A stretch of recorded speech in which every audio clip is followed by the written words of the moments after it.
Bienvenue. Aujourd'hui, on va parler d'un sujet vraiment important dans les soins aux personnes âgées, la dysphagie.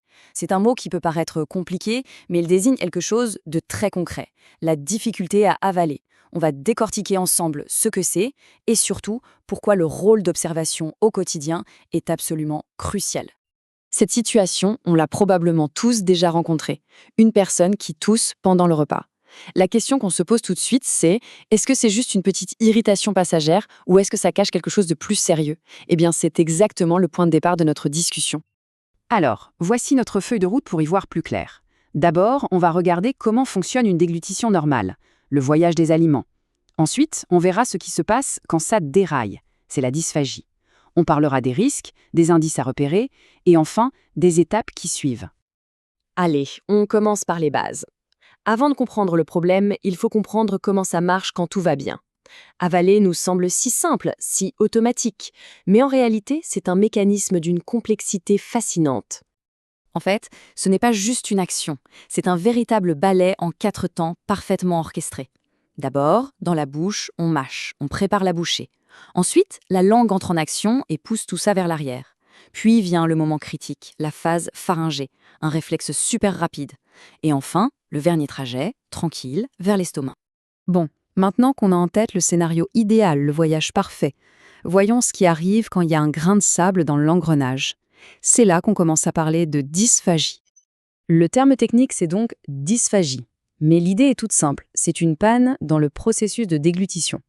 Et cette panne, elle peut survenir à n'importe laquelle des 4 étapes qu'on vient de décrire. Ce qui est super important à comprendre, c'est que ce n'est pas forcément tout ou rien. Une personne peut très bien gérer une purée, mais se mettre à tousser avec un simple verre d'eau. Les textures mixtes, comme une soupe avec des vermicelles ou des céréales dans du lait, sont souvent un véritable défi. On arrive maintenant au cœur du sujet. Pourquoi c'est si grave? Pourquoi il faut être si vigilant? Parce qu'une difficulté à avaler, ce n'est pas juste un inconfort, ça peut être réellement dangereux. Pour bien visualiser, il faut imaginer un carrefour au fond de la gorge. Il y a 2 routes possibles. La bonne route, c'est l'œsophage, qui va à l'estomac. Et puis il y a la mauvaise route, la trachée, qui mène tout droit au poumon. À chaque déglutition, le corps doit jouer le rôle d'un aiguilleur parfait. C'est ce qu'on appelle la fausse route. Mais attention, il y a 2 niveaux. La pénétration, c'est une alerte orange. L'aliment est entré dans la zone de danger, mais il n'est pas encore tombé dans les poumons. L'aspiration, là c'est l'alerte rouge. L'aliment a franchi la ligne d'arrivée et se retrouve là où il ne devrait jamais être, dans les poumons. Heureusement, notre corps est une machine incroyable. Pour éviter la catastrophe, il a un système de sécurité à triple verrouillage. À chaque fois qu'on avale, 3 portes blindées se ferment en une fraction de seconde pour protéger les poumons. C'est un mécanisme d'une précision folle.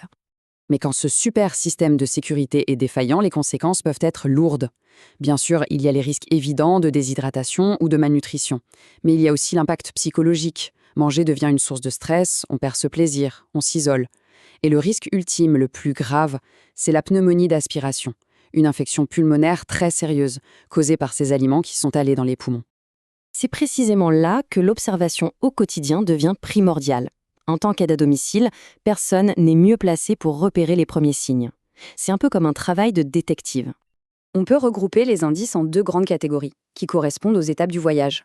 D'un côté, les problèmes dans la bouche, ça c'est souvent visible.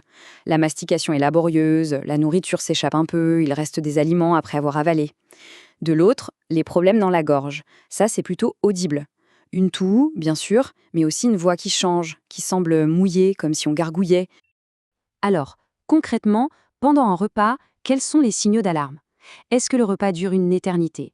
Est-ce que la personne doit s'y reprendre à 2 ou 3 fois pour avaler une seule bouchée? Est-ce qu'elle se racle la gorge tout le temps? Ce sont tous ces petits détails qui, mis bout à bout, forment un tableau et doivent nous alerter. S'il y a vraiment une chose à retenir, c'est celle-ci. Il ne faut jamais banaliser une toux pendant un repas. Ce n'est pas un petit désagrément. C'est le système d'alarme du corps qui hurle « Attention, danger, il y a quelque chose qui est au mauvais endroit ». C'est un réflexe de survie. Ok, disons qu'on a repéré ces indices. On a signalé le problème. Et ensuite, que se passe-t-il? C'est là que le processus d'évaluation par des professionnels se met en route. Il faut bien comprendre la différence entre un dépistage et une évaluation.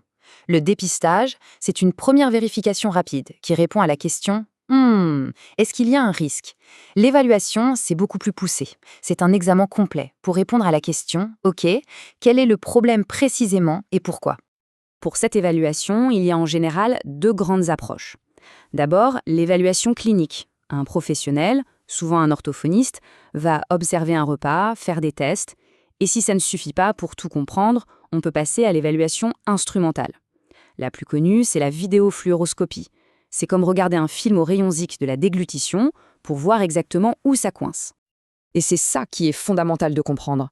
Tout ce processus médical, toutes ces évaluations, rien de tout cela ne peut commencer sans la toute première étincelle, l'observation et le signalement fait par la personne au plus proche du patient. C'est la première pièce du domino, et sans elle, rien ne bouge. Il ne faut jamais l'oublier. En étant attentif et vigilant pendant les repas, on ne fait pas que servir à manger. On est un maillon essentiel de la chaîne de soins. On est les yeux et les oreilles qui peuvent détecter un problème avant qu'il ne devienne grave. Et cette attention, elle peut littéralement faire toute la différence.